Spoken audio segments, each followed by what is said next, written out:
welcome back to Naram Promotions, the Real Deal podcast show. Good evening, ladies and gentlemen. As we enter another day, we say, always pray when you're going out, pray when you're coming in, and always remember, God is in control.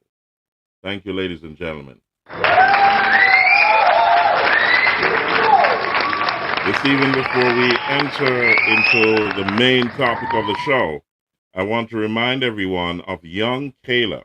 Young Kayla is 12 years old, and she is on the penultimate day of getting the $3,000 paid over to enter the gymnastics competition in the Dominican Republic. Her grandmother found $1,500 and there's a balance of $1,500 that is needed. I've been making this appeal to everyone, and this is the penultimate day. So, ladies and gentlemen, we only have tomorrow to make sure that she gets the balance of that $3,000. That's $1,500.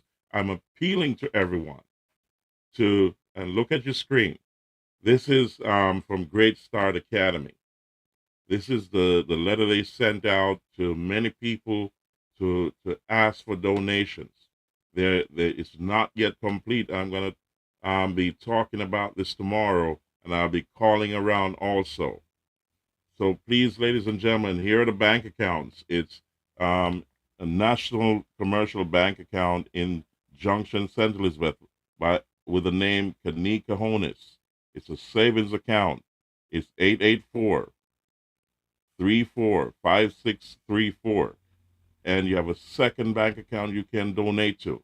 It's Sharon Bent trading as Great Start Academy. It's a national commercial bank account. It's a checking account.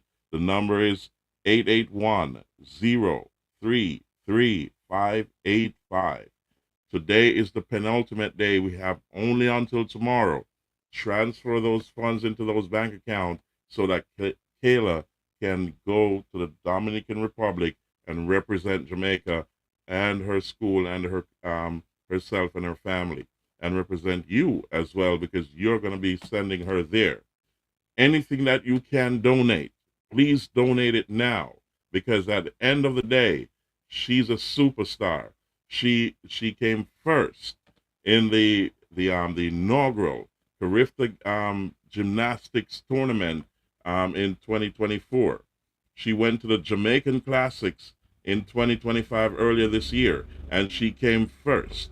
And now she's heading to the Dominican Republic, and we're asking you, we're appealing to you, tell your friends, tell your family, please donate to Kayla's quest to become a superstar.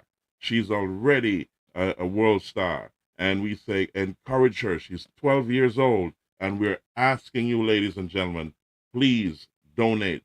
On your screen are the bank accounts, and I'm gonna tomorrow I'm gonna be scrolling the bank accounts down below. But for now, look at your screen, ladies and gentlemen. This is a big deal, and we say thank you for your donations. Believe me, it's a big deal. And we also say congratulations, well done to Kayla, and we say well done, and we hope you all the best. We're rooting for you. We're behind you, and we love you. So keep doing what you're doing. Be successful. She's also great at her academic work. She is a superstar, ladies and gentlemen, well-rounded at 12 years old. So the only thing we can do is encourage her, because I'm telling you, I have a great feeling that she'll be at someday. She'll be at one of those Olympic Games, and I'm not too surprised if she's going to be on the podium. So, ladies and gentlemen, please donate, and we're going to be doing this tomorrow again. Tomorrow's the last day for her to get all that money. Her grandmother found half of it. Now we're asking you to just donate the other half. Wherever you are, spread the word. Thank you, ladies and gentlemen. Thank you very much. God bless you. Now, there's a couple of things I want to say before I get into really the real deal of tonight's show.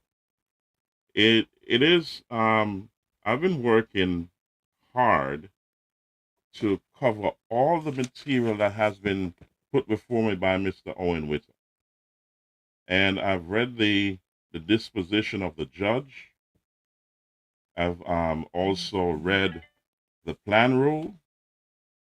I've read all the correspondence that were sent to me from different members of the pension plan. And it took me a while because yesterday I must apologize. I had planned to come on, but given the mountain of information I had to cover, um, I had to delay until tonight. And I just finished not too long ago reading through a lot of stuff, including the dispositions from the Supreme Court of Jamaica.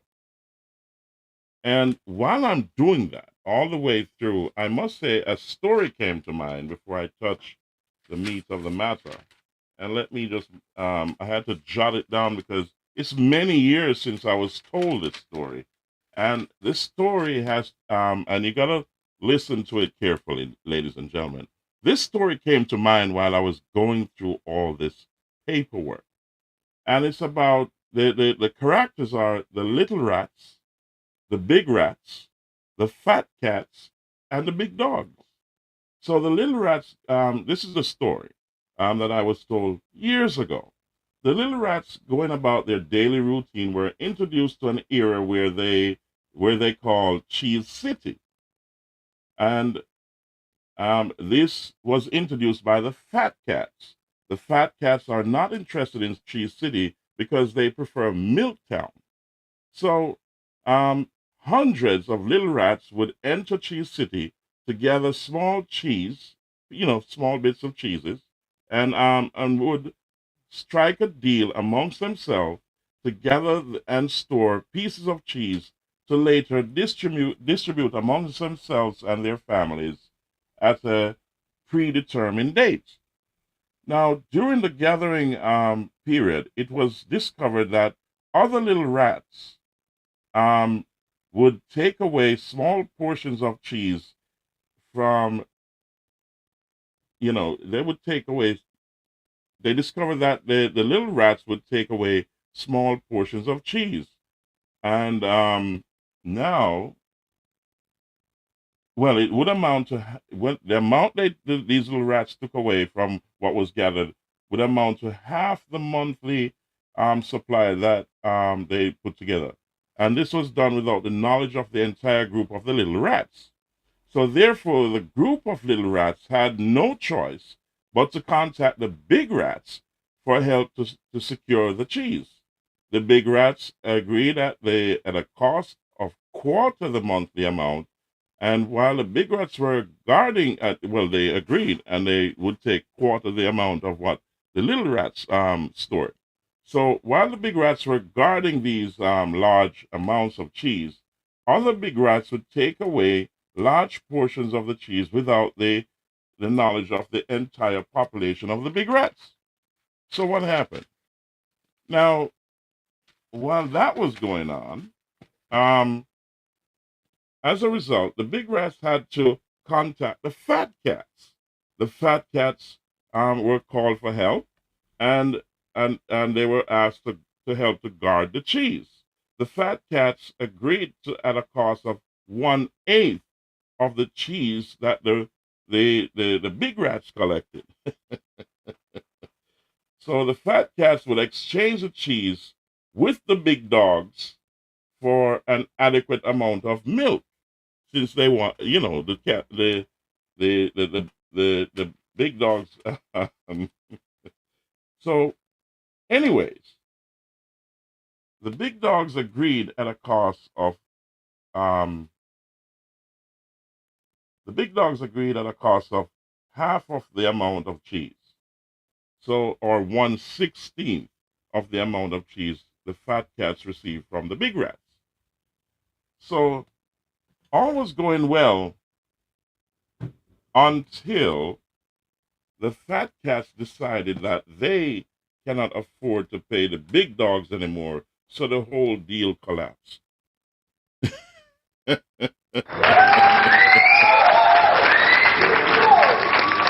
So, ladies and gentlemen, while I was reading this story came to mind because it is absolutely interesting to see the little rats, the big rats, the fat cats, and the big dogs go at it.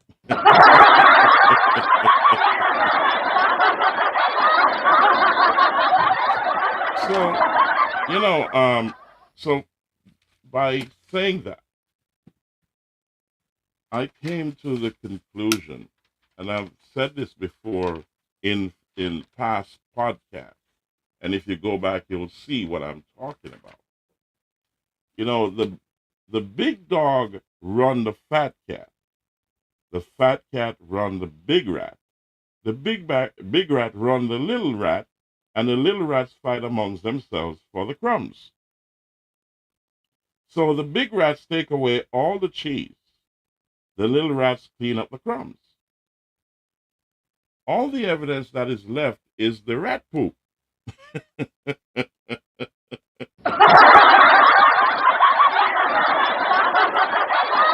So there goes the saying, the country rat and the town rat story. Country rat have a lot of common sense, but not smart enough. The town rat, very smart, but very little common sense.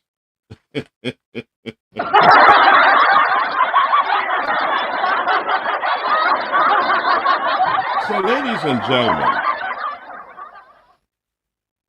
to go into the meat of the matter, and we have Sir Owen in the back room waiting.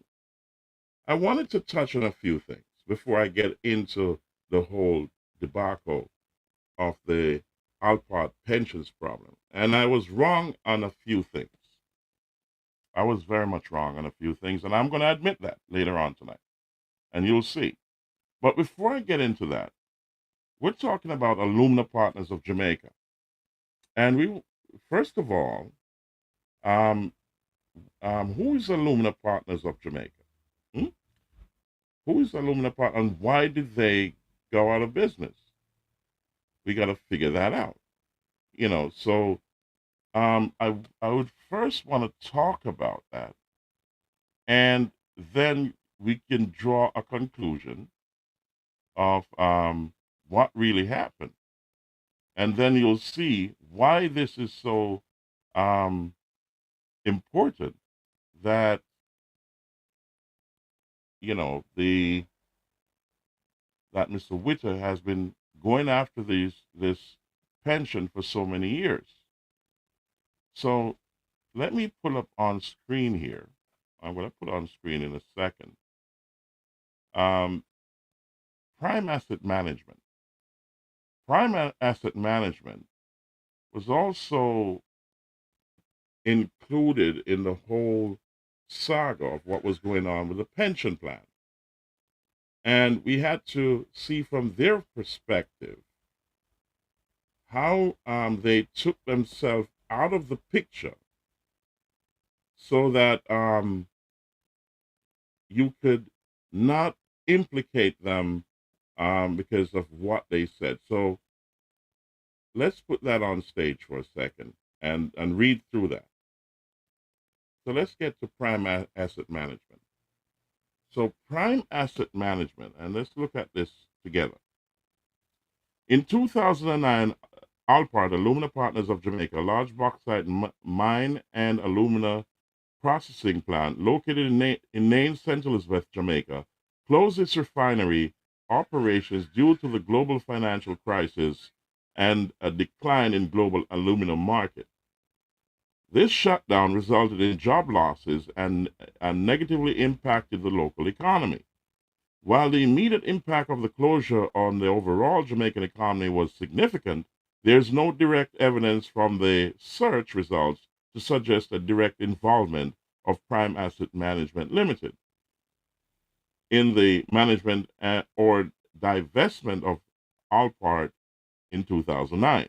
The sale of Alpart to the Chinese-owned um, and let's say Haikwan Iron and Steel Company Gisco occurred in 2016.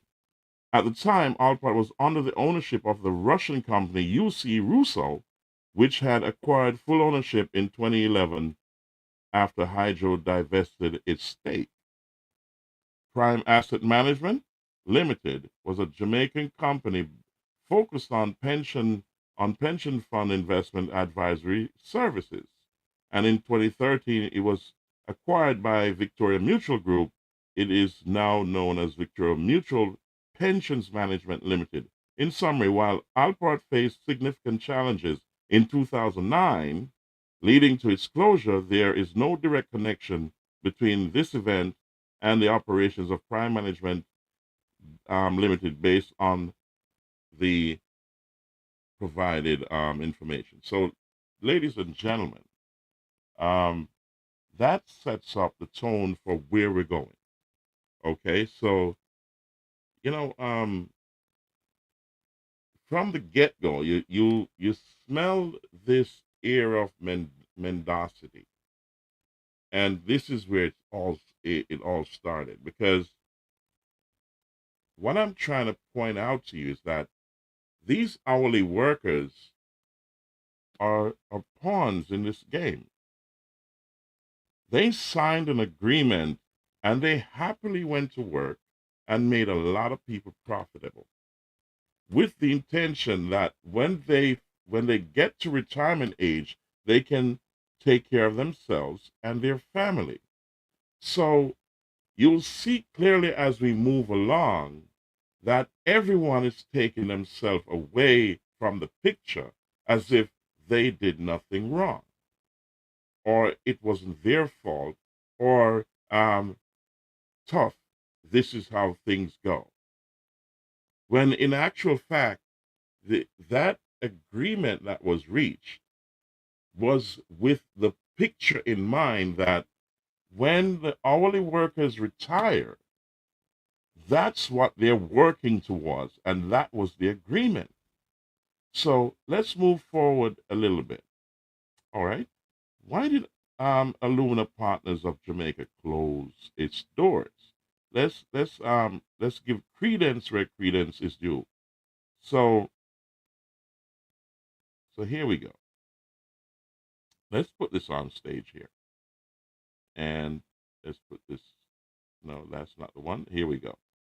What led to Alpart's closure in 2009? Let's see. Alpart closure in 2009, it was a casualty of the global economic turndown. Alumina Partners of Jamaica, a major refinery and bauxite mines in Jamaica, temporarily suspended its operation in May 2009 due to the severe impact of the global economic crisis on the aluminum industry. Now, ladies and gentlemen, take note. I want you to listen carefully the wording of this. It temporarily closed down. And I'm going to show you the art of the steel. And if you notice the word STEEL in my writing, it was deliberate. So this stated that it was temporarily closed. It temporarily closed its door because of the severe economic impact of the global economic crisis. And if you remember that time from 2007 to 2009, it was really volatile in the global economy.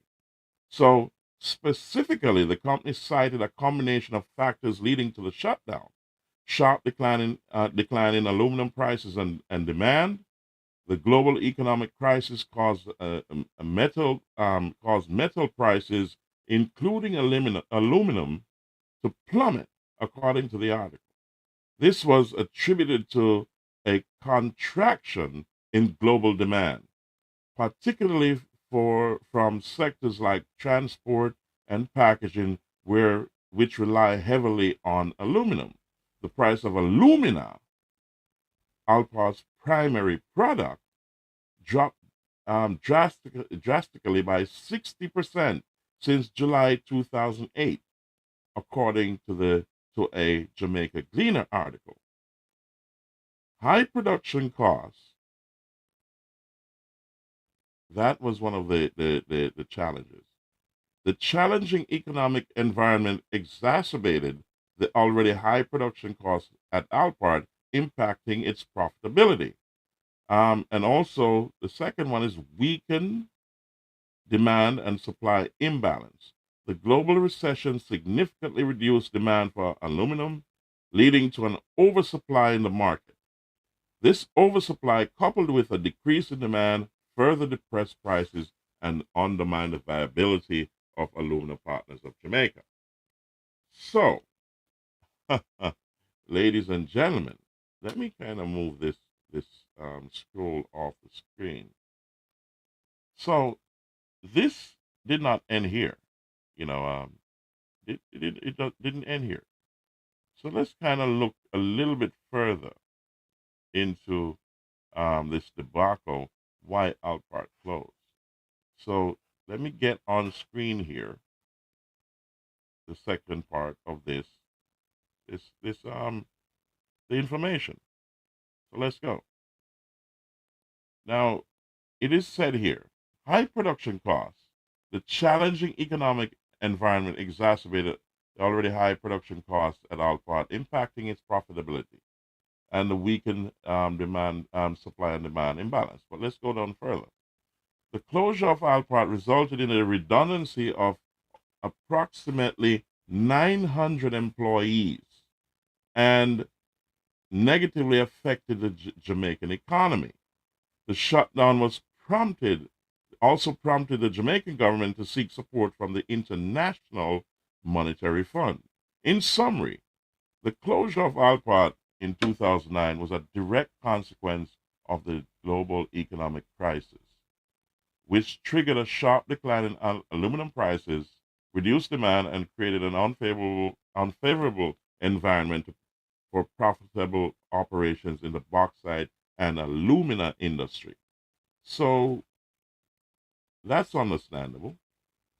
But I always say this, and where Jamaica has what you call a systemic risk. Where there's large pools of money, there's always a problem. And I don't know if you'll agree with me, but over the years, I've been watching this, and I've seen where you had the FinSac problem, SSL problem, and the Jamaica financial crisis problem since 1962. So I would like to touch on that for a second. Let me bring on stage here a couple of videos before I go into the meat of the matter, and then Mr. Witter, you're gonna come on stage in a couple of minutes. So let me just inform my audience of what I'm talking about. And this is a situation where I'm gonna show you what happened really. And this is the art of the steal, I call it. So let's get to a video that we have here about SS. Let's go to FinSac first of all. Let's talk about FinSac. I'm gonna bring on yeah. Let's hit the FinSac deal first, and then we're gonna move on to something more than that. So here we go. Let me bring that on the stage, and then we're gonna listen to it, and then we're gonna dive into what is going on here. So let's see, make sure that we have the right video, and then we're gonna dive into it. Yep, we have the right video. Let's share that, and let's open that, and we're gonna bring it on stage now so you can listen to this carefully, ladies and gentlemen. Here we go. Let's start that video. Pressure is mounting for the finance minister to tell the nation if he or his predecessors knew about the concerns surrounding the operations of Stocks and Securities Limited SSL. Several questions have been raised by the opposition PNP less than 24 hours before the government is expected to speak on policy issues relating to the financial sector. The PNP held a press conference today following a meeting of its National Executive Council and insisted that the transparency is needed. The multi-million-dollar fraud scheme at Stocks and Securities Limited SSL has been one of the hot-button topics dominating discussions in recent days. On Sunday, the opposition PNP reiterated that the resignation of Everton McFarlane as Executive Director of the Financial Services Commission FSC is not the end of the matter. They want Finance Minister Dr. Nigel Clark to address critical issues when he speaks on Monday. We are calling for the Minister of Finance to indicate to the country whether the staff of the FSC sent what is called an examination report to the board for the years 2017, 2018, 2019, 2020, and 2021 in relation to what was happening at SSL. Now, a 2017 report from the FSC stated that SSL had a culture of non-compliance and mismanagement of client funds. Hence, the opposition spokesman on finance had another request. We're also calling on the Minister of Finance to indicate whether the board of the FSC sent to him as Minister of Finance or his predecessors. I want you to pay close attention to two things. The FSC, Financial Services Commission, and also when they talk about boards and committees. I'm going to touch on that in a few seconds. Hold on. Reports on the operations of SSL and whether they indicated to him as minister the concerns they had about FSL and the state that SSL was in. Did the minister share any of these reports with the cabinet or the prime minister of the country? It is very important in the interest of transparency and openness that these reports, if they were done, be made public. Julian Robinson adds that the public has a right to know what the FSC did when they got the information, if recommendations were made, and if they were followed. He's hoping that the Auditor General will conduct an audit of the FSC. The second set of issues that we have concern about relate to whether there are government agencies that had investments or accounts at SSL and what the status of those accounts would be, and whether those accounts still have the monies that would have been invested in them. We also want to know whether the Financial Services Commission itself had an account at SSL, whether it invested money at SSL, or whether it had any other relationship with SSL. It is important that taxpayers know whether those monies that would have been invested on behalf of the public purse are safe. Mr. Robinson adds that Jamaica has a poor track record of prosecuting the masterminds of complex fraud schemes and is suggesting independent forensic experts from overseas to help investigators. Ladies and gentlemen, I hope you were listening carefully to all of that was just said. And let me get that off the screen. And here we go. It's almost Plus Day! So let's remove that. The day Webstront Plus members get the biggest Okay. bucks of the year. Deeper discounts, exclusive deals. So I'm trying to. Okay, that was an error there, but we got it off the screen. So if you notice, there is a couple of things that were mentioned, which we're going to touch on in a little bit. But let's talk about Aluna Partners of Jamaica pension plan. There was a board, a committee that had a fiduciary duty to the members, and this was one of the problems that existed in the entire case. And when we're going to go through it in a couple of minutes, but I just wanted to bring to your attention what it means to have a fiduciary duty. You know, fiduciary duty is serious when you're talking about hundreds of people who are depending on you to to make the right decisions. Okay? And what is what is fiduciary duty? Let's kind of bring that into focus. You know, a fiduciary duty is a legal and ethical obligation for one party, the fiduciary, to act in the best interest of another party, the beneficiary or principal. This duty requires the fiduciary to prioritize the beneficiary's needs and well-being above their own, often involving trust, confidence, and good faith. That's a big deal, to invest your trust, confidence, and good faith in people who are going to be dealing with your retirement pension. Now, you got to understand that this is not a 1 day, 1 week, 1 month, 1 year deal. It's multiple years. So you have to trust these people to deal with all of that for you. It is not easy. Now, there's another thing. But before I get into that, let me put on screen another video. So let's get this other video on screen so that we can see what we're talking about earlier. So let's get Mr. Nigel Clark up there to talk about FinSAC. What happened during that time?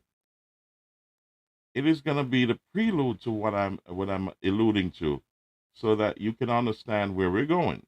Here we go. To members of the media who are here in person and to those who have joined online.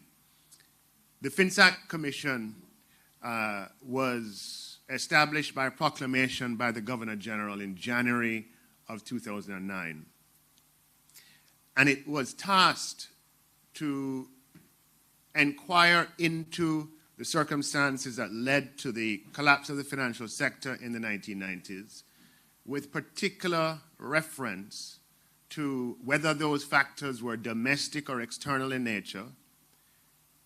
As far as domestic factors are concerned, to consider the monetary and fiscal policy environment at the time and whether those were contributory factors, to examine the role of the boards of directors of financial companies at the time and the management, and to ascertain what their responsibility was and to what extent decisions they made were contributory factors. Ladies and gentlemen, I want you to listen carefully, because, as I said, Jamaica has a systemic risk. Now, this is the Honorable Nigel Clark mentioning these words October 17th of last year. Do you understand the ramifications of this? This is 2024 now. And they're talking about something that happened in the 1990s. So let's move on a little bit further, because it only gets more interesting from here. Okay, ladies and gentlemen, let me remove that from my screen. And we're going to dive a little bit deeper. Let's move on to, and I'm going to remove, let's see.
Yes, Brother Witter.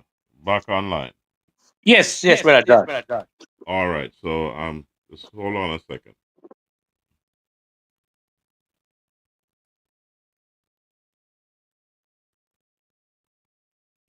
Okay, so we're back online and it seems to be running quite well. All right. I hope so. Send me in the comment section.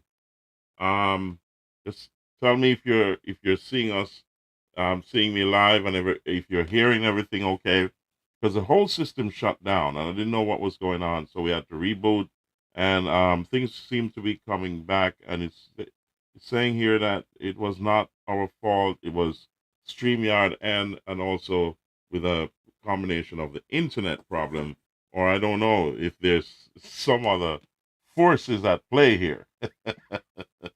Goodness gracious me. So, okay, ladies and gentlemen, let me continue. And before we bring Mr. Witter on stage, so here we go. I wanted to play this segment to show you the length that the government had gone to when SSL had a problem. Okay, so these are the big dogs, I call them. So here we go. So let's bring that on stage and let's get to it.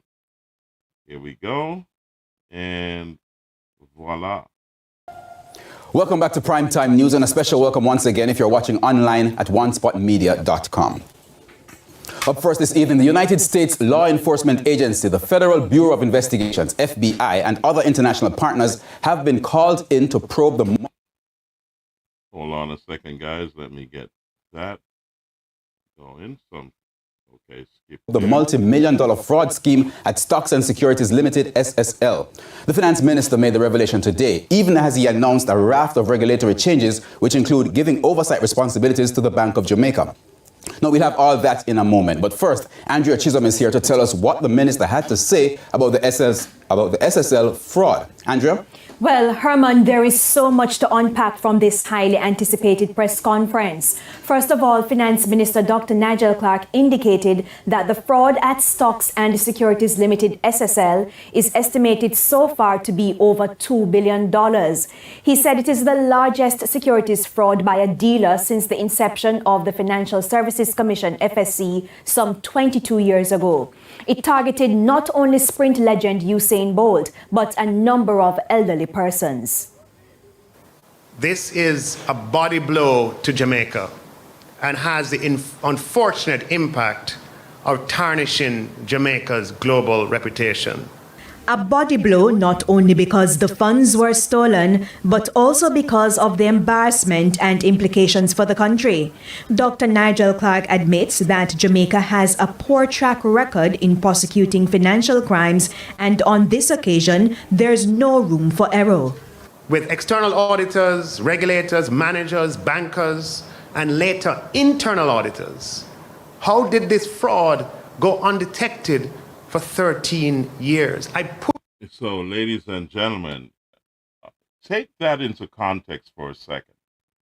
And let's look at, this was 2 years ago. And the length that the Jamaican government went to in this case in order to bring this to justice. This was the length, but the jury is still out on that, right? Absolutely.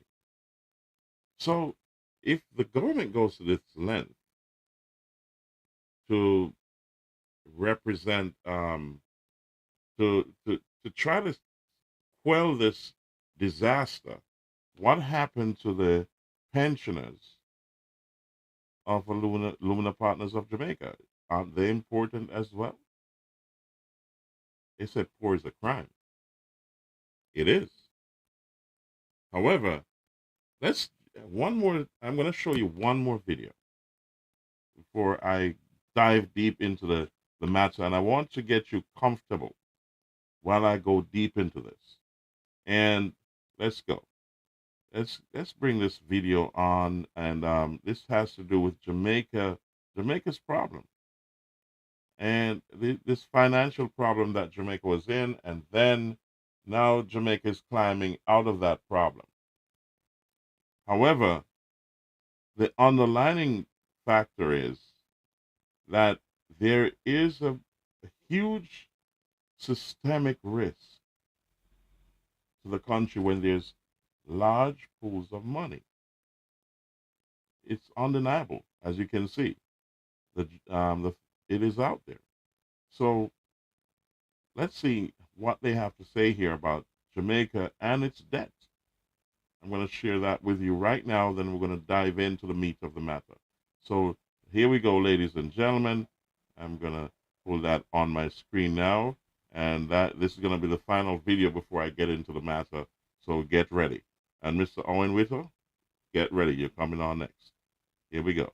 So, ladies and gentlemen, let's listen to this, and then we're going to move into the meat of the matter. While Guyana rockets to fame with oil barrels and billions, Jamaica chose a harder road: discipline, sacrifice, and reform. No oil jackpot, no sudden boom, just grit. And after decades of economic struggle, something remarkable happened. Jamaica slashed its national debt in half, reined in inflation, and built a reputation for stability. Quietly, but powerfully. So how did Jamaica pull it off? And what does it mean for the region? Madam Speaker, perhaps one of the most remarkable indicators of our economic transformation is our debt to GDP ratio, which has fallen from unprecedented levels. When my administration took office, the debt to GDP ratio was over 120%. It is now approximately 68.7%, and we are on track to meet our target of 60% by March 2028. It is important. Ever dreamed of leaving the ground level life behind? So hold on there, ladies and gentlemen. Let's get that off the screen, and let's get back. Especially for young Jamaicans to understand the roots of our debt crises. Jamaica faced two major periods of debt distress. The first, from the 1970s to the late 1980s. Okay, I want you to listen carefully. And this was driven by two global oil price shocks, a failed experiment with democratic socialism, a global recession that slashed bauxite revenues, and Hurricanes Allen and Gilbert in 1980 and 1988, respectively. The second period of debt distress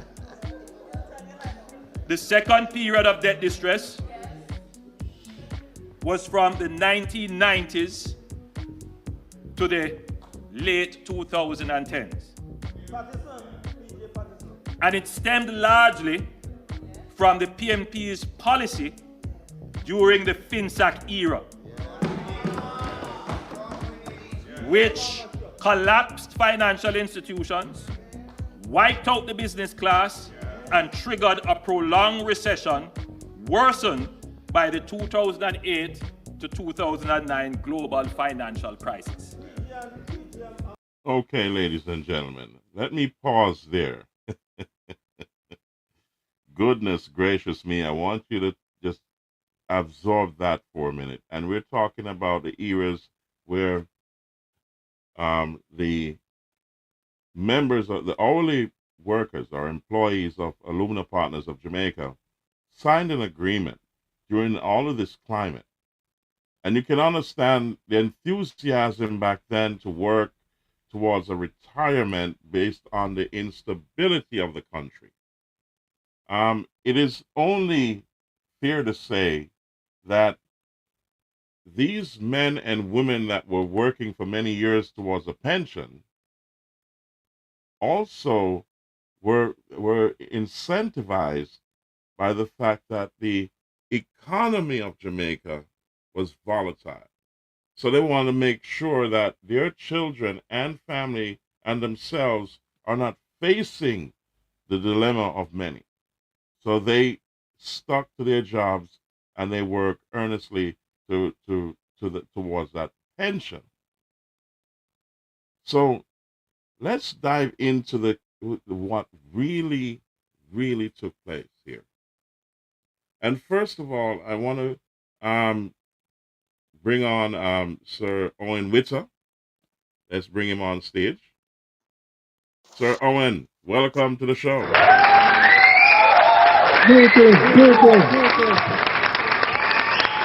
Took us a while, but we got there. I had to walk through some historical facts and also point out how unfair it is that when the big companies go down, the government rushes to their rescue, and they pull out all the stops to make sure that these big companies the risk is mitigated and they can solve the problem. But in the case of the hourly workers, this is not so.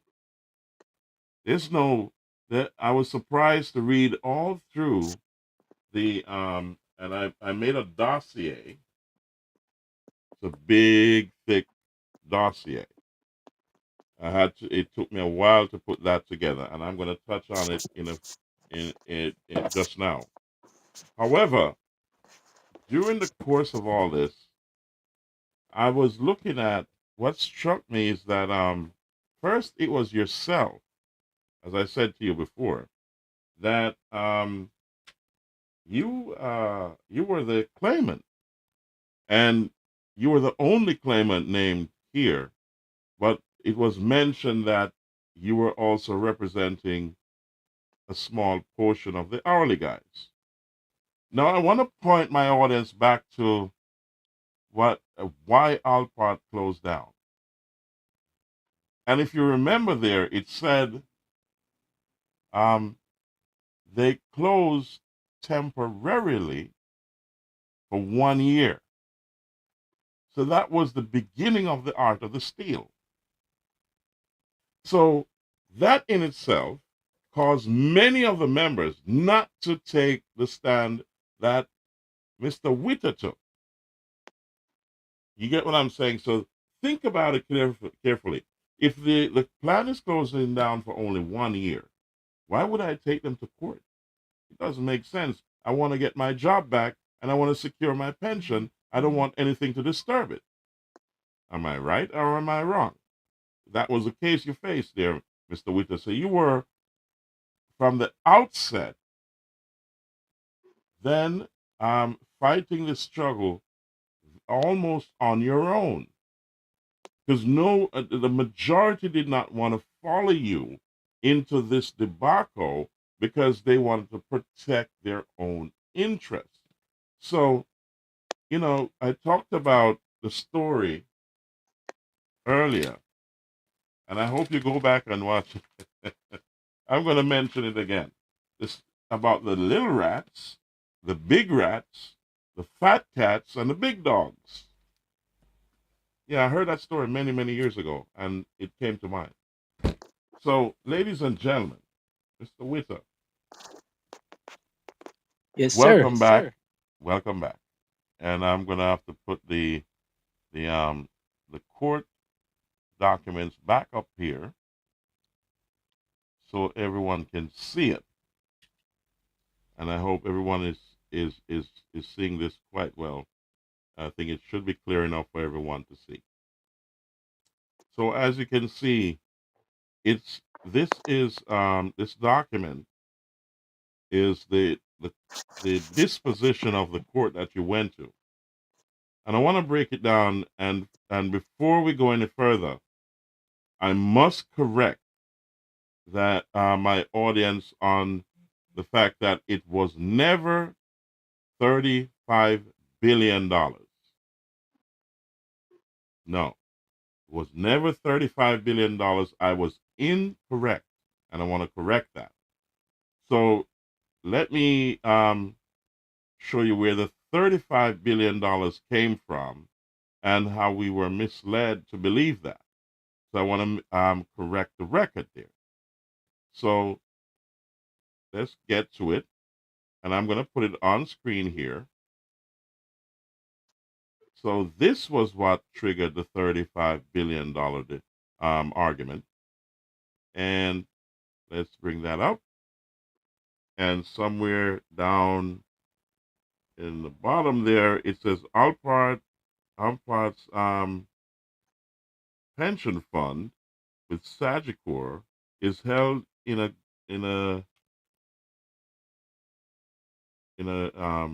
pooled investment fund by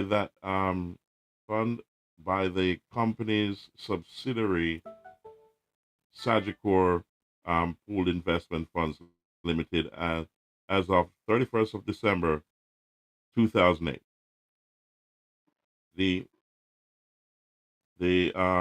assets held in the pooled investment fund total approximately $35.9 billion.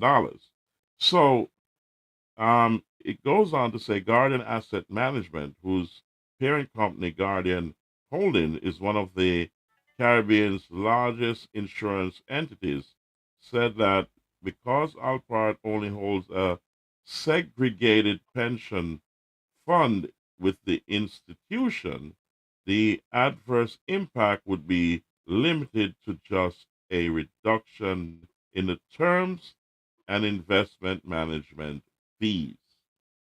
So this was a Jamaica Observer article from Sunday, April 19th, 2009, based on the whole debacle that was going on. So it's kind, as you can see, it's kind of shaded. Mr. Witter had provided that to me. It wasn't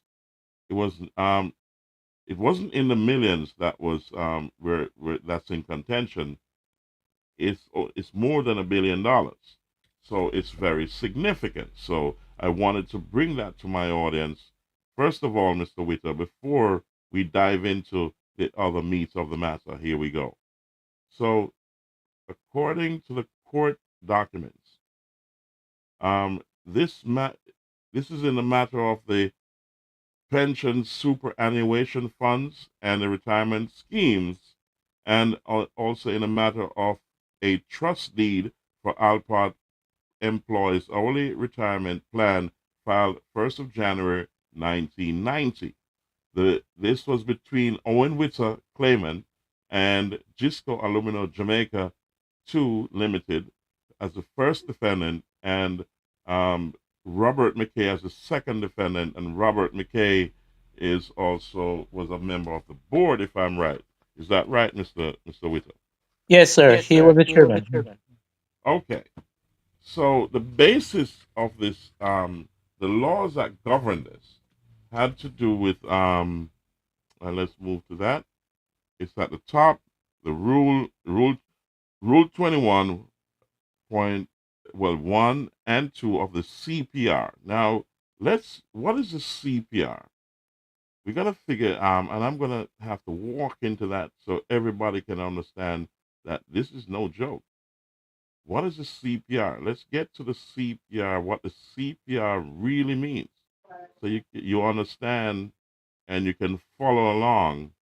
So the CPR in legal terms. Let's get that on here. Let's get that on the screen. So the CPR in legal terms, CPR most commonly refers to the civil procedures rules, which govern the procedure of civil cases in England and Wales. So let's remove that and get the Jamaican CPR, how it relates to our laws in Jamaica. So let's get that up there and compare that to what happens in Jamaica. Let's see. Let's get the CPR for the that relates to Jamaica. And things kind of got out of whack, guys. So just bear with me a second. And because the internet closed down, I had everything all lined up. But for some reason, it didn't work out how we planned, like a lot of things that we're facing today. So let me get that CPR rule up. as it relates to the Jamaica. Um, and I'm not seeing it here, so I'm going to have to move on in a second. If it's not, I'm not locating it, and it is, everything is all jumbled since everything crashed on me. So, actuarial, let's get to it. Let's get to it. Here we go. And all right, so I'm not able to locate it, so I have to get back to it at a later date. But as you can understand, the CPR, the Civil Procedures Act, is what governs this case. So it was done in chambers, and it was a summary. Um, this was a summary judgment. So there was no trial. So let's touch on a few things here on page 2, where it states that the claimant filed a claim and particulars of the claim on September 15, 2015, alleging that the first defendant was in breach of contract for not adequately funding the Alpart employees' hourly retirement plan, which was called a plan, and by failing to make provisions to pay pension benefits to members of the plan who were employed at June 30th, 2009. Pursuant to Section E5 of the plan and Section J4 of the Second Amendment to the plan, he claimed against the second defendant for negligence and breach of fiduciary duty. On June 19th, 2020, he filed a second amendment. This claim form and particulars of claim to reflect the fact that the first defendant was now Gisco Alumina Jamaica 2 Limited and no longer UC Russo Alumina Jamaica Limited. In the particulars of the claim, the claimant stated that Alumina Partners of Jamaica, Alpart, was a partnership, and you can read further there, guys. It just went into the fact that they were obligated to maintain this plan. So the board of, let's go to page 3, because I'm going to fly through this and I'm going to the meat of the matter. So on page 3, it says the board of trustees was improperly constituted at the date of the winding up and of the said retirement plan. So this was the board was, it was saying it was improperly constituted, and as neither Mr. Peter Atkinson nor Orville Saunderson were member nominated trustees, and they're in violation of section 10.1 of the amended plan. Okay. So the other claim was consequent on I, the appointment of the actuary was made by an improperly constituted board and hence illegitimate. Now that was questionable in terms of that claim that Mr.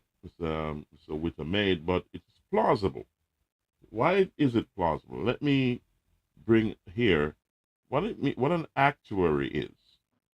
Let's explain what an actuary is, and I'm going to bring that up in a second. Everything was let me get that up here so you can see the meaning of an actuary. And hold on, let's get back to actuary. Okay, here we go. An actuary. Okay, so who's an actuary? Let's bring that on stage here. An actuary is a business professional who specializes in analyzing and managing financial risks, particularly in areas like insurance and pensions.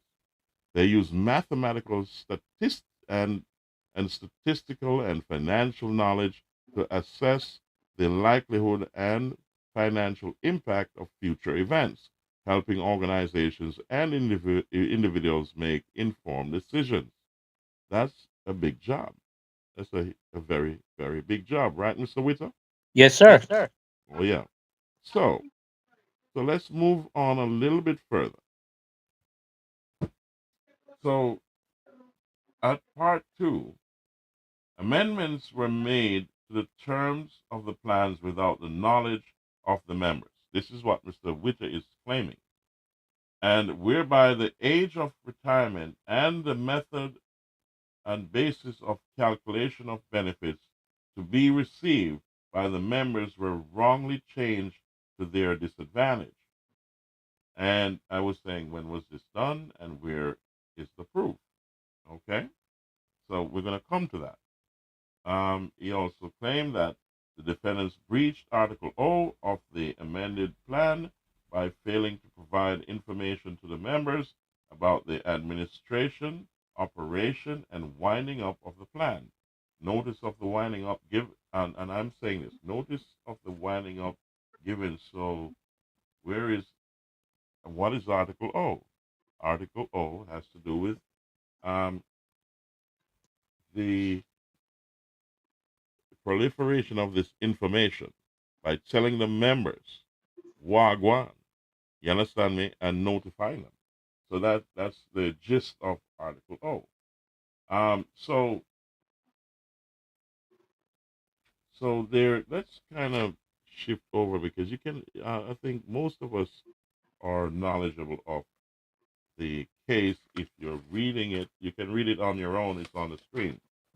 So let's go to page 4, and we're going to look at, the schemes and acts and regulations and so on. Here we go. Part 6 states, declaration that the winding up of the retirement plan was null and void.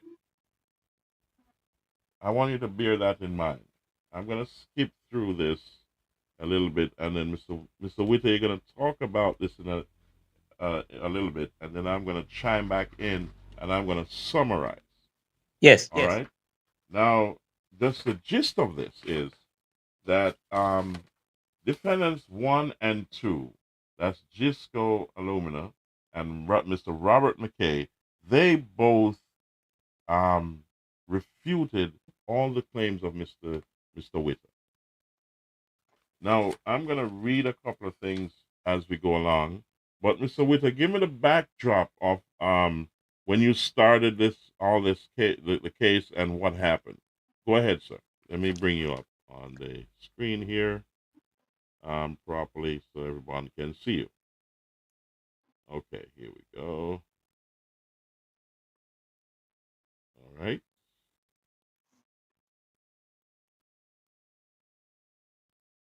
Let me change my screen. Here we go.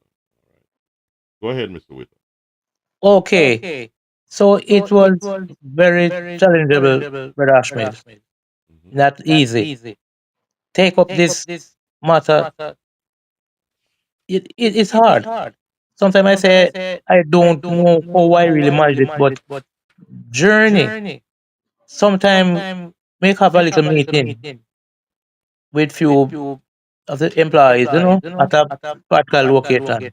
But anyhow, we see where injustice, and we have to take the matter to court. Believe the court would serve justice. Unfortunately, it did not work. That was very sad. For what we are saying, the judge should uphold the law. We're talking about the law. Because we go back to Article O of the pension law. The trustee has a fiduciary duty to, let's say, update or inform the participants and their beneficiary how the plan are run. Who is not no longer or who should come off. That never happened. Nobody never come to us. Anyhow, we go to court. 5 years straight. 2015, 2016, 17, 18, 19. Sometimes you go no court. Just have sign put up. Judge unavailable. Not easy. I have to come back home. And when you come back home, few employees call you. But before that, Brother George, let me say to you, I've reached the way that we will rent a location, Mandeville Hotel. Yes, can't forget. We have a meeting there. And we invite Mr. Mukulu. He was the deputy public defender. And he come and he also invite FSC. But let I get a joke quickly. FSC refused to come. And Mr. Mukulu said, listen, I am your boss. Before he put down the phone, we see vehicle driving, people from FSC come in. Say they were afraid. And they say look like they were doing the wrong thing. We'll hear from them. So that's where Mr. Mukulu asked a question. Give me the name within 21 days. The names of trustee who was registered. And if I'm so correct, I think I'll give you a copy of that response. June 3rd, 2015. Listen this now. The plan wind up the 1st of June, and FSC says they approve the wind up application June 30. Register those persons. So if you look at it, when the plan wind up, these trustees were not registered.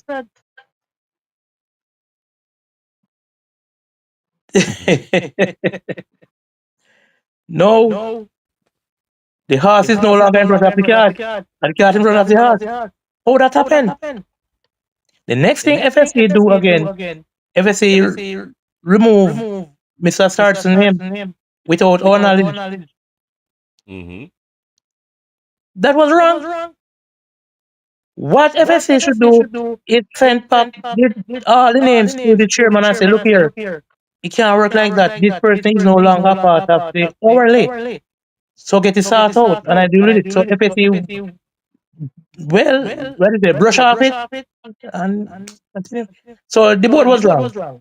So anyhow, we come to court now on 2020. The judge listened to the first defender and the second defender attorney, and then my attorney talk, and he said, well, all right, gentlemen, like say, come back 2 weeks time, and you'll hear what I have to say. Then he said, well, I agree, the matter is statute, and the claimant cannot provide how much money owed to him. And I think I hear, I don't remember which of the first, but there was a fight. I think it is the first defender attorney says, please, sir, and the judge address him, please remember the cost, the legal cost. And he just bow his head. He just bow his head. And he say, enjoy your holiday. The same attorney tell the judge, enjoy your holiday, and he laughed. Right? They must come on to Arbor, so it's hot. Say, enjoy your holiday, sir. It was sad.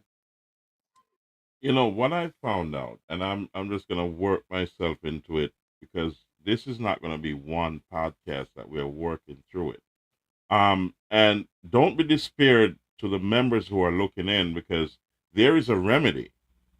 But the thing is, it's gonna take everybody to get to that remedy.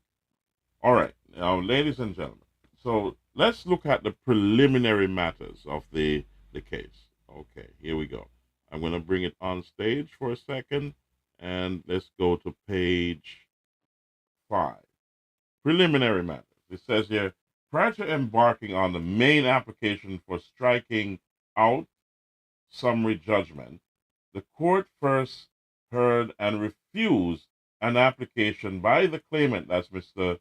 Witter, filed on May 29, 2017, made pursuant to the Rule 21.12a of the Civil Procedures Rule, to be appointed a representative party to bring the claim on behalf of himself and the members of the plan. The grounds on which the application was brought included that it would be more convenient for the matter to be brought in a representative capacity as there was a limitation on court space. You hear that?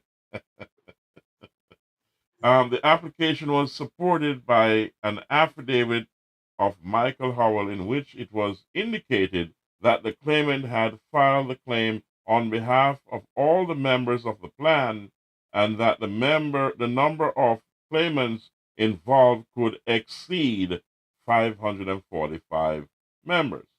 The affidavit went on to list 48 persons, including the claimant, who were to be represented. The application was opposed by both the first and second defendant on a number of grounds named, and I'm going to name them in a second. There was no affidavit or signed list or letters from the persons indicating that they consented to the action. B, there was no indication that there had been a meeting of the group authorizing and ratifying this action. And only 8.8% of the members of the plan were purportedly a part of this action. And D, the defendants have a right to know who is bringing the claim against them and who they would be entitled to pursue for costs if in the event they were successful. Now, that was the first strike against Mr. Witter. If you remember what I said, the art of the steal, when this started, the plant had announced that they're going to close for 1 year. So the majority of the members were not interested in taking the plant to court. So Mr. Witter was climbing and fighting an uphill battle from the get-go. So this was announced that, oh, we're going to close for 1 year.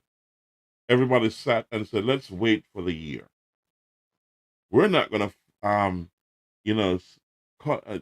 fight the aluminum company. The aluminum company. No, we're not going to do that. We're not going to do anything. They probably call Mr. Witter, and you can attest to this. They may say you're stupid to try to fight the company in court. And I'm sure you came upon a lot of that. Yes. And they did not join in, because if they did join in, it would have been a different outcome today. And I'm going to show you why. Now, let's fast forward. Application for striking out summary. That's not the, and let's go to, I have to switch to page 6 here on the screen. So, application to strike out summary. On March 29th, and the second defendant applied for the claimant's statement of case to be struck out pursuant to Rule 26.3(1)(c) of the Civil Procedures Rule, or in the alternative, that the summary judgment to be entered on the claim in favor and pursuant to Part 15.2 of the Civil Procedures Rule. The application was supported by his affidavit. He sought these orders on the following grounds. The claim in the statute, and let's go to page 7, guys. The claim in the statute barred as it was commenced. The claim is statute barred as it was commenced on September 15, 2015, more than 6 years from the date the alleged cause of action arose on June 1st, 2009. Let me stop there. So this was the teardown of Sir Owen Witter. And at this point in time, I'm wondering that he has representation from a very reputable law firm. And from here on out, I'm reading the case and I'm seeing that the only person who's probably most prepared is Mr. Owen Witter. This legal team, if you read through the case, you will see that they did not do a good job. And this was a very big law firm.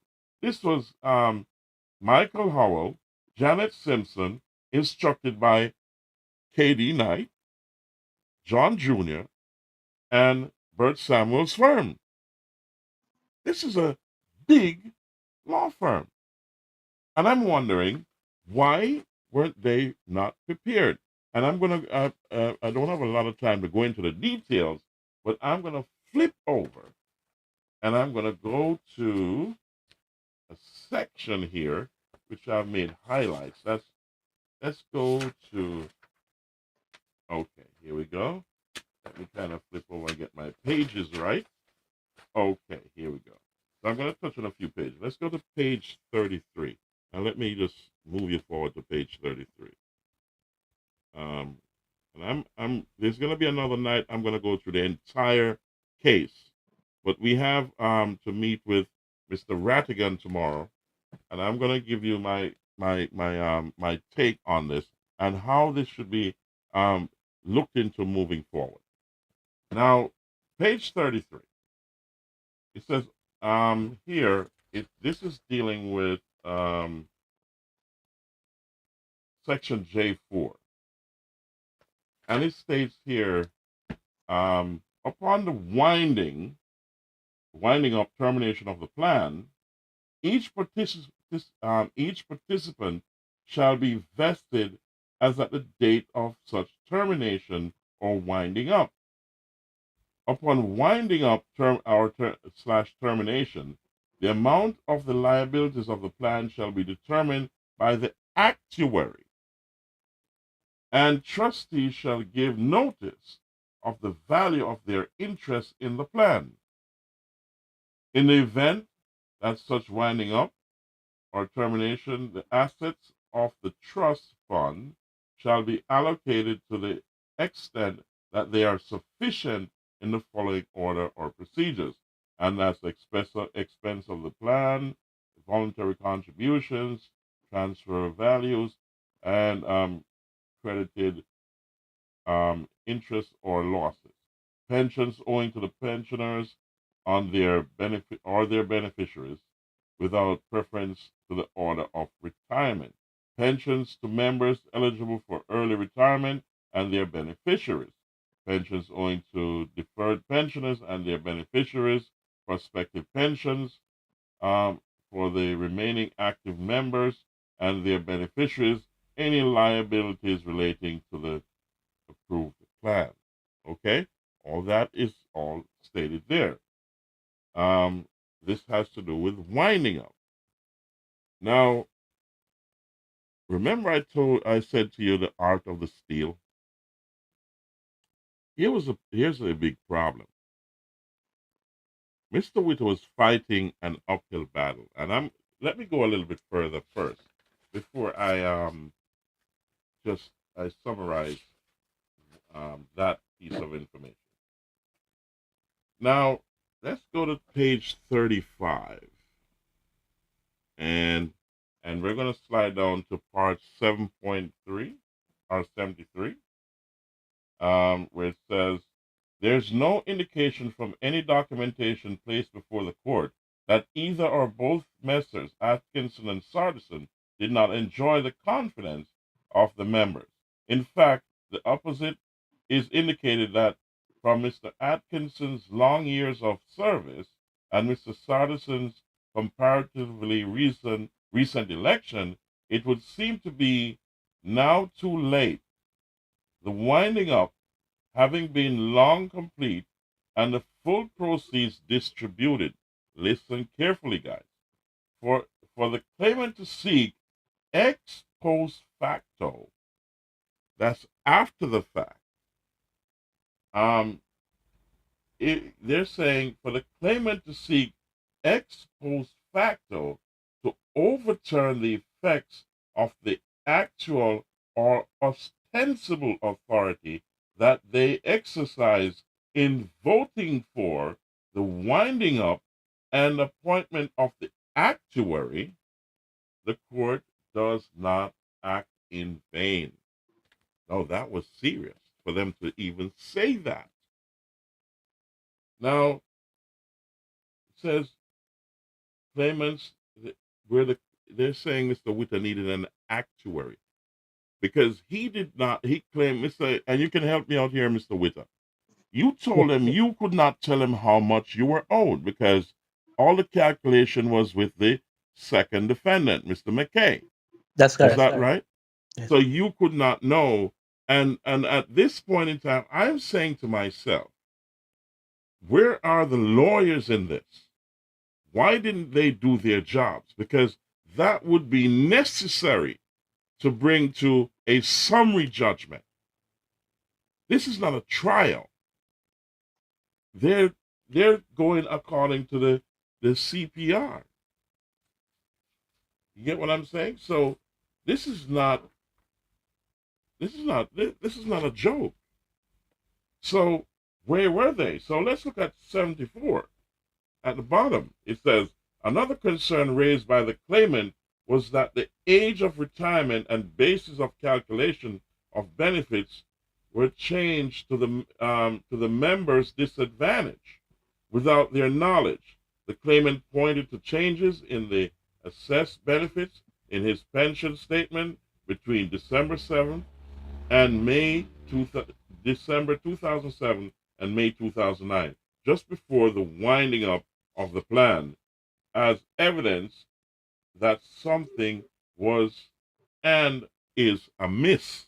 Something is wrong here. And I'm gonna explain what was wrong. The claimant, however, has an insurmountable challenge. This is what the court is saying. He has not to date engaged the services of an actuary. Wow. To substantiate what was his very serious allegations. He has put forward his own layman's assessment of the situation. And this case, however, cannot be proven on that basis. He who asserts must prove. Wow. And that's true. So that's the job of the attorney, to make sure, the law firm, to make sure that these are also there, the numbers are there. So what was needed here? An actuary, and if you remember who an actuary is someone who does the calculation, right? You remember what an actuary is, right? Or you want me to remind you? Let me remind the audience who an actuary is. So an actuary is here. It is explained right here. Let me bring it on stage for you. Here we go.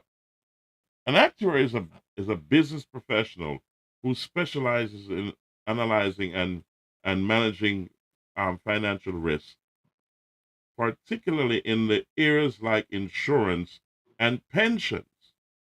Okay, so that means the court is saying that Mr.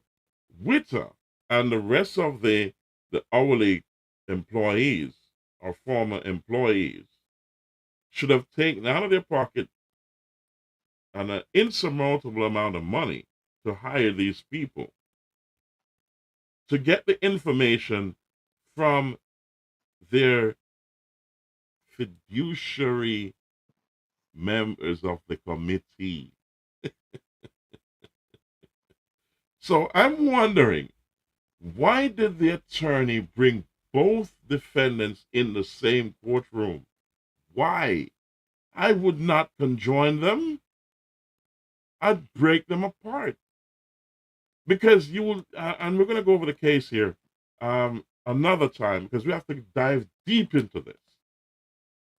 Now, the first defendant, that's Alpart, and now Gisco, and the second defendant, who's a part of the board, collaborated and attacked Mr. Witter. So Alpart is saying everything went according to how it's supposed to go, and the second defendant say, you can't sue me because the law protects me. And not only that, I'm here on my own personal accord. So therefore, I'm not here as a member of the board, because there's no order stating that I should be here as a representative of the board. So that was a second strike that Mr. Witter faced in the court. So that that now because it's not a mountain, a hill anymore, or a mountain. It's a Kilimanjaro to get over this. So I'm looking at this and saying, what happened to these attorneys that are representing him? Because they should have not made that mistake. The third thing is, let's dive in a little bit here. Winding up. Let's go to the winding up period. These now before I get to winding up, let's finish this. The second defendant in the affidavit outlined that the formula that was used to calculate the benefits in keeping with Article F. The formula is, and I'll show you. Let's bring that back on stage. And we're at page 36. So let's go to page 36. There's the formula, guys. So what was left here? What are you calculating? And how did you get to this point? Mr. Witter is saying that there's no way in 2006 there should have been an amendment that was certified by the board and then rubber stamped by the Financial Services Commission. Because in the case, it's saying that members of the board were illegal and they voted on it and passed it on to the FSC, and the FSC stamped it and said it was authentic, and they were in the loop. As he said, they had a meeting in Mandeville at the Gulfview Hotel. So this then brings me to winding up.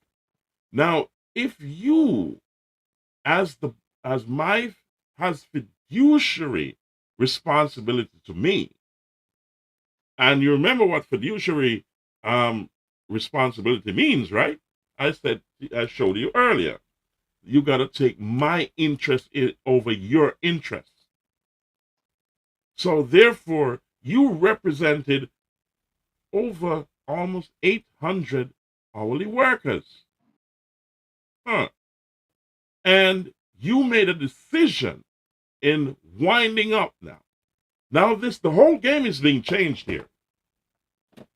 The whole game is being changed right before our very eyes. The art of the steal. Watch me carefully. Okay. Let's go down a little bit more to winding up. And then I'm going to explain what winding up means, because the game is now being changed right before our very eyes.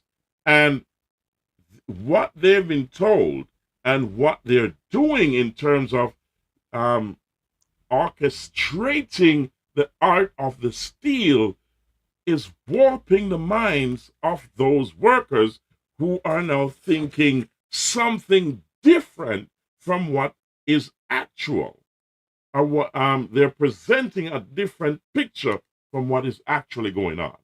So here we go. Let's go to the winding up here. And this is in the middle of page 36. As pointed out by both the first and second defendant, the payout of the benefits had to be calculated using the members' ages at the date of the winding up and not at the age of 65. Game is being changed. The art of the steal, guys. Listen. The claimant was paid out on a redundancy basis. Okay. So let's go a little bit further, and I'm going to dive into that. It was paid out on a redundancy basis at the age of 49. That's the claimant, Mr. Witter, owing to the early termination of the plan consequent on the first defendant ceasing operations, as opposed to on a retirement basis when the claimant would have achieved the age of 65. The game is being changed right here. Hold on a second. It does not require actuarial knowledge, but the judge asked him to get an actuary. figure that part out. All right. It does not require actuarial knowledge and actuarial knowledge. Let me bring that up.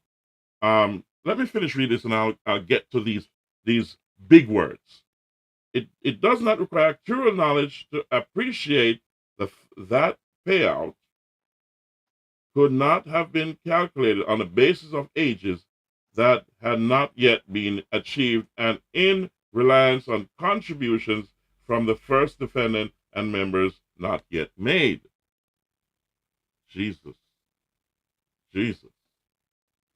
Oh my God, here. I don't know, guys, if you got to go through and talk to an attorney and they will explain all of this to you. The judge is saying Mr. Witter, did not prove what was actually his. He had to get an actuary. So let's get to an let's get to actuarial knowledge. So let's get to that, and so you can understand what that means. Okay? The judge is saying this, that he did not bring that number up for what his relief is. And he's also saying he did not bring to court any damages that he suffered. And I'm saying, hold up a second. What is hard to understand? If you don't receive your pension, what happens? He's there at 49. The plan is running away, and they're winding up, and they're giving a different story, because they're saying we're going to close our doors for 1 year, and then they start to say we're going to wind up, and they're saying they're going to pay redundancies. Okay, so let's get to actuarial first of all. Let's get to that right now. And let's get to what it means. Actuarial, relating to the calculations of risk for insurance companies and pension funds, especially calculations of the age to which people are expected to live. The companies and funds use the results to make certain that they always have enough money to make payments to the people who have a right to them. You understand, guys? Okay, let's remove that from the screen. So it says here it does not require actuarial knowledge. Okay. But the judge is saying Mr. Witter has to get an actuary to figure out the numbers. Where in this aren't you seeing the art of the steal? Okay. Let's go a little further. I'm going to go to the next page 37. I'm just sliding through here. I'm just going to put it up here, page 37, because I have to go into this in more details. I'm just going to give you an overview because it's only 38 pages. So the last page, I'm just going to go through the entire section of page 37 and page 38, and you will get a full working knowledge of an idea of what is going on here. It says at 77 at the top of the page. The final assertion made by the claimant is that in breach of Article O, the second defendant failed to communicate changes to the plan to the members. The evidence so far outlined and reviewed shows that this assertion is based on a false assumption.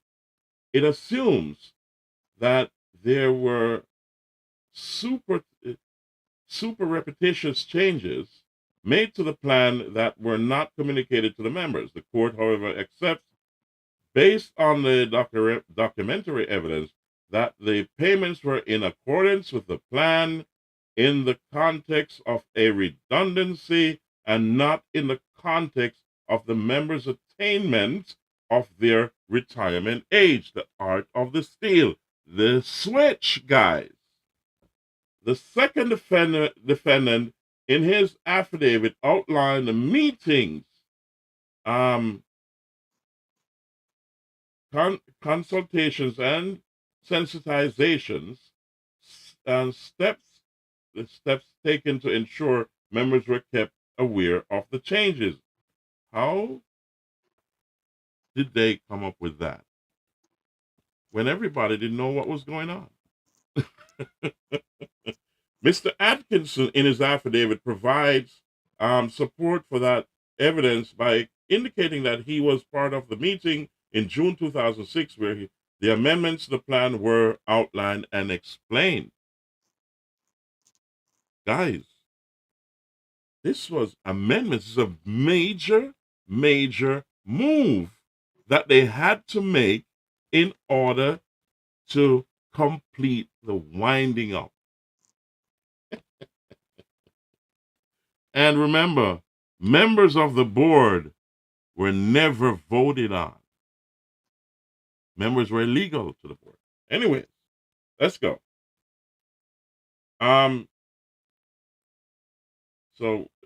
There is no suggestion from the claimant that he and other members were unaware of the contents of the plan as amended and produced to this court. This contention is that there was some other amendment of or there must have been some other formula used, given that the changes he noticed in his payout between December 7th and 2007 and May 2009. The court is satisfied that those differences are fully explained and attributable to the winding up of the plan in the claimant's cause. 16 years prior to when he would have attained his retirement age. There has been no misinformation or lack of information provided to the members on the part of the second defendant, that's Mr. McKay, but rather a misunderstanding on the part of the claimant.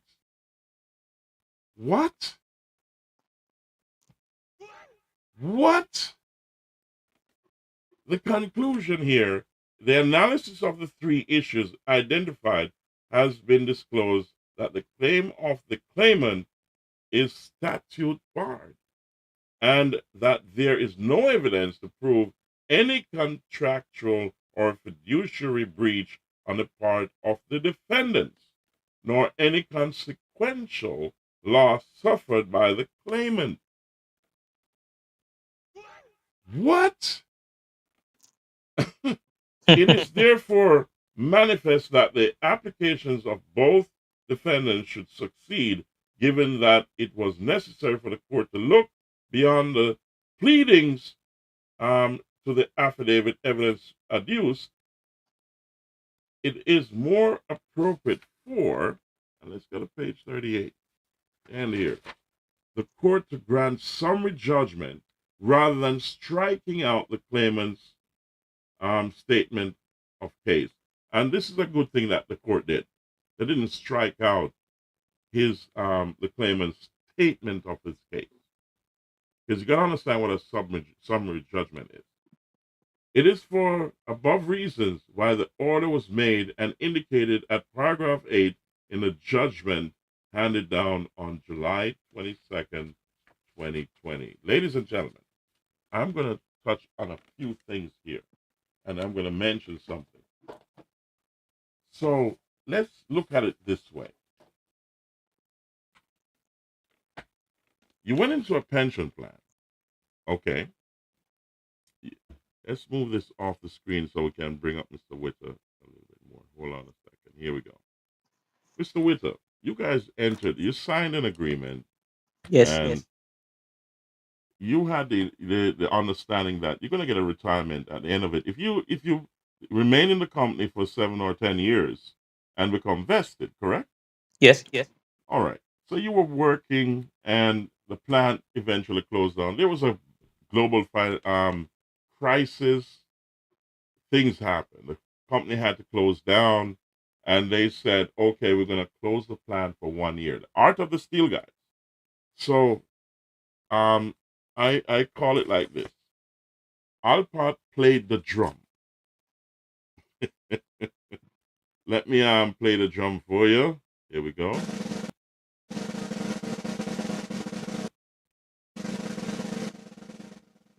You hear that drum, Mr. Witter? Yes, sir. Yes, sir. Loud and clear. Let me turn the drum down. Alpart played the drum. So they made the noise first that, hey, we're gonna close down, guys, for a year. So everybody said, okay, 1 year is okay, we can survive. Okay, we can live with that. So they started playing the drums. LOJ turned out the lights. You ever see a magic show before?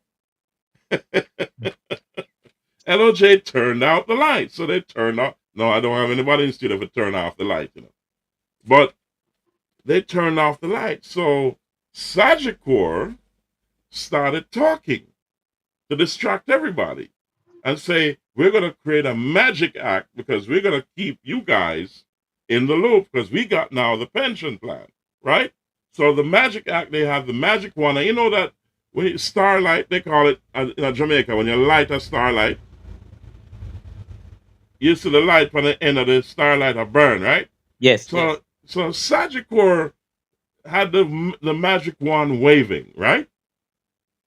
And all of a sudden, the drum roll stopped and said, voila. I would say, we don't see anything. The money disappeared. The money disappeared.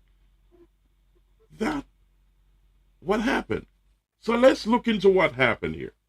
And I'm going to dive into the case on another podcast with Mr. Witter.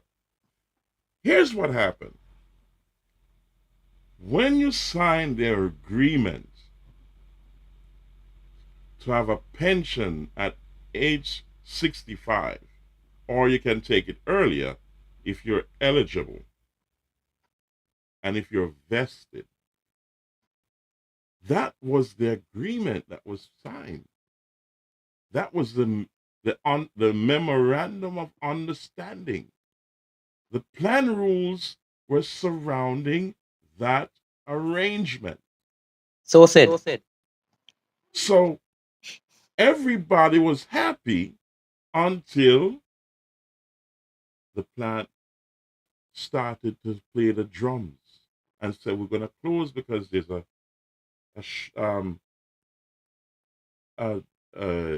prices of aluminum went down. The demand for it went down. There's a global crisis. Ladies and gentlemen, Art of the Steel. So here we go. LOJ had to, and I'm thinking it's the same company, LOJ and Sagicor. Don't quote me, but I'm thinking that it is. So they changed names. So LOJ turned off the lights. Sagicor light the starlight. You understand me? The magic show start knowing. Okay. So now the magic show is the winding up. Let's look at what winding up means. Now remember the A, B, and C choices that you had to sign to? That said you can take out what you put in, and then you can you will get a retirement. You remember that, Mr. Witter? Yes. You remember that a lot of people Option A. you click on A because Yes. they weren't taking they did not want to take out part of their money and leave another part for when they retire, or they didn't want to leave everything and then say, okay, when retirement came, then that's when we are going to get our money. No, they didn't want that. And I have to close the show in about 3 minutes because it's going to go 2 hours. So what happened here? is that the winding up means, and I'm going to put that on my screen right now, what winding up means. And this is where the art of the steal came in. So, ladies and gentlemen, hold up a second.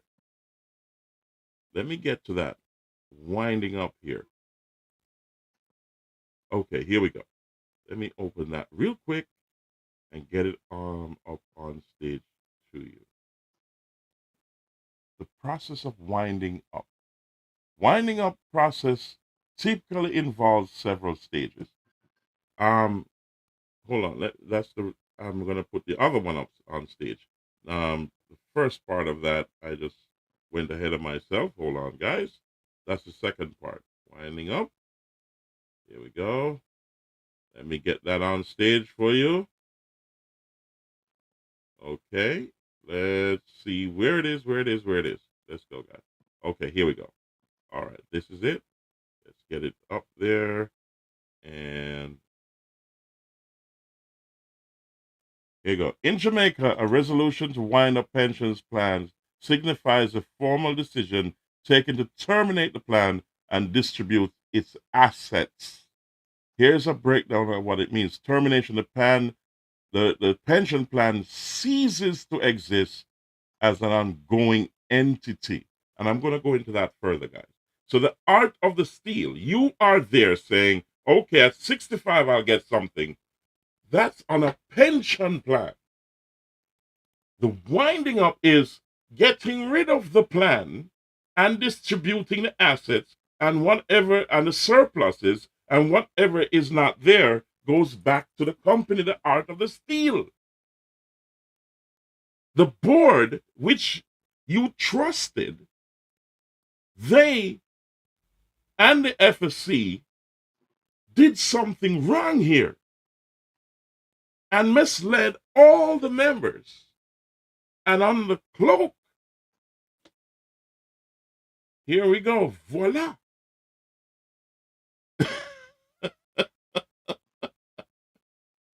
Now, I'm going to close the show, guys, because I'm going to come back. Mr. Witter, we're going to come back, you know. Yes. So the difference is a pension plan and winding up. That means the pension plan does not exist on the wind up. And what they're saying to you, choose A, B, or C. And they say the plan is going to close for a year, but this was the bait and switch. And then those members of the board who had fiduciary duty did not do their job. And it was illegal. The FSC should have not rubber stamped it. So it changed the trajectory of everybody's life. And this is the art of the steal. Ladies and gentlemen, thank you for being a part of Naram Promotions, the Real Deal podcast show. Mr. Owen Witter, we're going to be on it, and I got to go off now so it can be proliferated. Thank you very much, Mr. Owen Witter. Thank you for being here. God bless you all. Always pray when you're going out. Pray when you're coming in. Always remember, God is in control. We're going to be back, Mr. Witter, very, very soon.